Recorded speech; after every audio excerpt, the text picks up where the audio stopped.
dans le podcast Canapé 6 places de Lena Situation diffusé sur Spotify, M. Pokora est revenu sur son altercation avec Aya Nakamura, il y a plus de 3 ans. Un choc générationnel a été évoqué. Il y a quelques jours, Lena Situation proposait à ses fans un nouveau numéro de son podcast Canapé 6 places, diffusé sur Spotify, intitulé Parlons d'amour et dans lequel elle reçoit M. Pokora.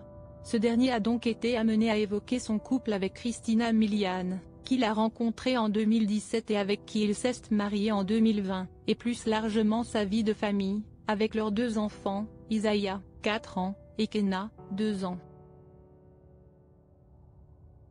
La vie en tournée, si est-il un peu différent maintenant que j'ai des enfants. Le fait d'être 4 ou 5 jours par semaine quand je suis en tournée, loin de la maison de mes enfants, est un peu plus difficile.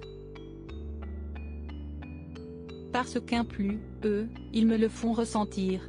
Ah, tu pars déjà, des petites réflexions comme ça, mais qui font mal au ventre, avait-il notamment regretté, au sujet de ses 2 petits garçons.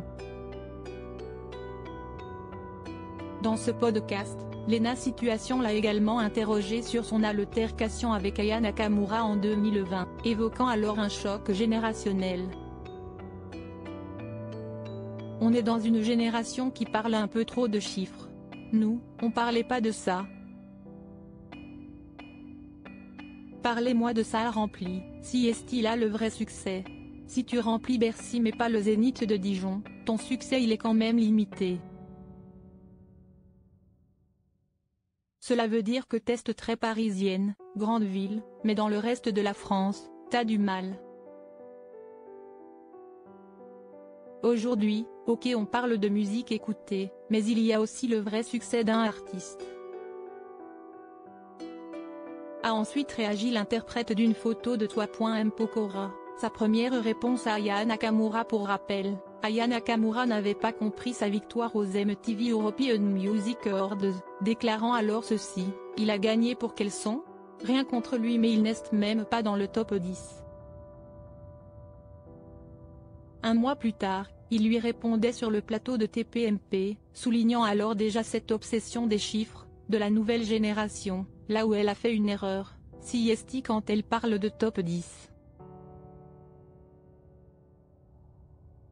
Si est quoi, le top 10 streaming ? Non, le top 10 streaming, je n'y suis pas. Par contre, le top 10 physique, j'y suis depuis 17 ans. Le top 10 de remplissage de tournée, j'y suis, et depuis 17 ans. Elle cartonne, si est une certitude.